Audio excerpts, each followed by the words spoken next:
You are listening to the Horse Radio Network, part of the Equine Network family. Greetings, everyone. Coach Jen here, and thanks for tuning in to Horse Tip Daily, episode 1602, brought to you today by Horse and Rider On Demand. Today, Shawna Karrasch joins Glenn for a chat about using a little planning and a little positive training to set your horse up for success. Horse and Rider On Demand allows you to train smarter, not harder. Our training video collection, featuring some of the industry's top Western professionals like Bud Lyon, Cody Crow, Ryan Rushing, and more, can help you perfect your horsemanship and improve your performance in the arena. Get access to hundreds of videos and learn more about events like ranch horse versatility, reining, working cow horse, ranch riding, and more for just $14.99 a month. Watch anywhere, anytime. Horse and Rider On Demand can be streamed from any smart device. Visit ondemand.horseandrider.com to start your 7-day free trial. That's ondemand.horseandrider.com. Well, hi, Shawna, and welcome back to Horse Tip Daily.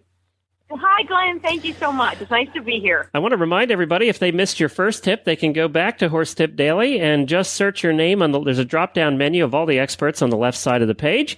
Just search up Shawna Karrasch, and you'll find all of her tips in a row. So you can go back and listen if you missed her first one and missed hearing all about her work with all kinds of critters. And I got to tell you, we're talking about, obviously, you're the on-target training girl and have been known that for many, many years. But you have something on your Facebook page, and I want to encourage people that they can go on Facebook and find you just by searching Ask Shawna. And you have something here. You've said, I've seen target-trained lions, tigers, hyenas, meerkats, hippos, rhinos, elephants, sharks, and now the one that fascinated me the most of all of those was goldfish. So, I have never been able to train my goldfish, to be honest with you. But I've seen two different trained goldfish. One could swim through a hoop, so they put like a little hoop in the bowl, and then the other would come up out of the water slightly to touch their finger to get food. So, yeah, you can train anything. So you totally can train them. Are they going to be complex? Not so much.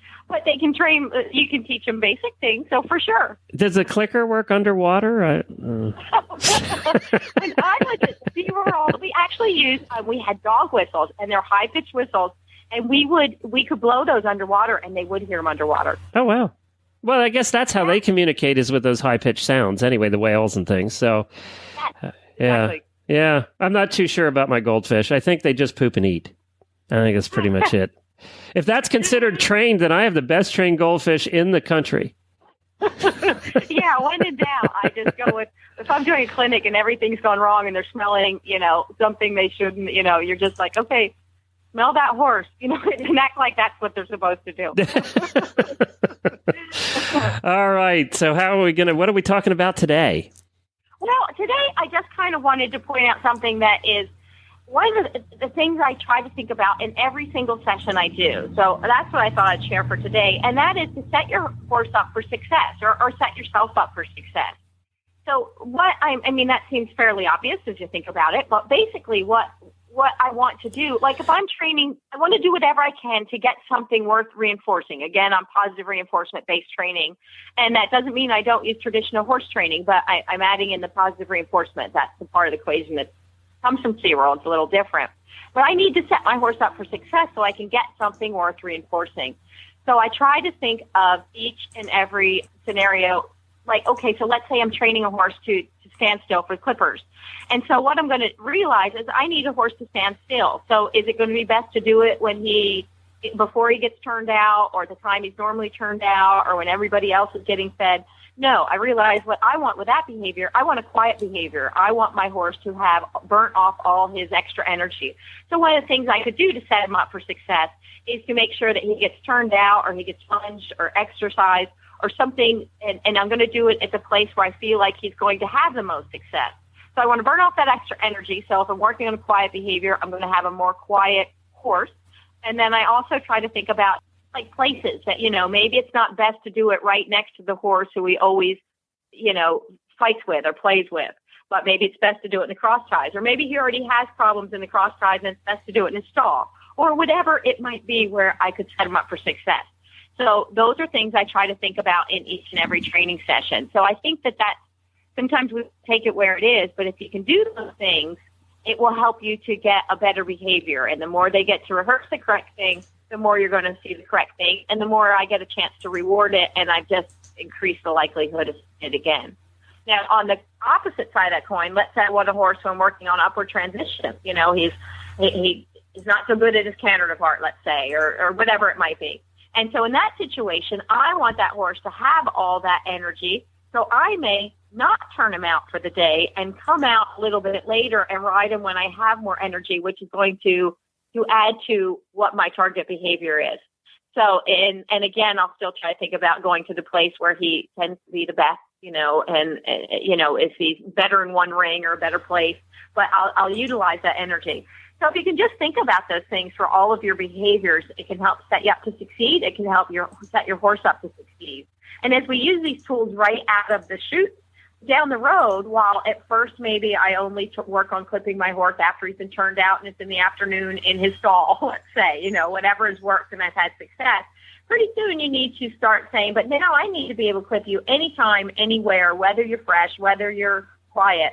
So then you start backing away from those things, but only once I've kind of established the correct behavior and I know he's capable of it. Yeah, that makes a lot of sense. It does make a lot of sense. And, you know, sometimes we just think about what's convenient for us rather than what's going to, as you said, set the horse up for success rather than just thinking about, oh, this is when I have time.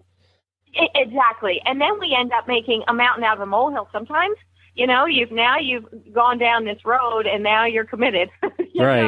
And fighting, it's a battle. And the more we get them battling and saying no, the more they will say no.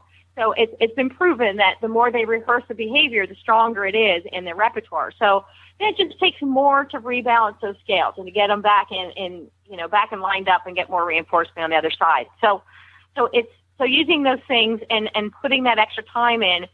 Sometimes I like to say too, slow down, you'll go faster.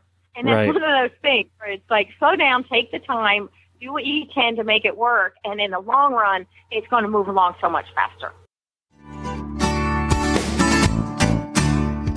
Well, there you have it. Horse Radio Network has thousands of engaging podcasts for horse people, and you can have them sent right to your phone. Just subscribe via your favorite podcast player. This is Coach Jen, and I will be back again soon with another tip. Until then, go ride your horse.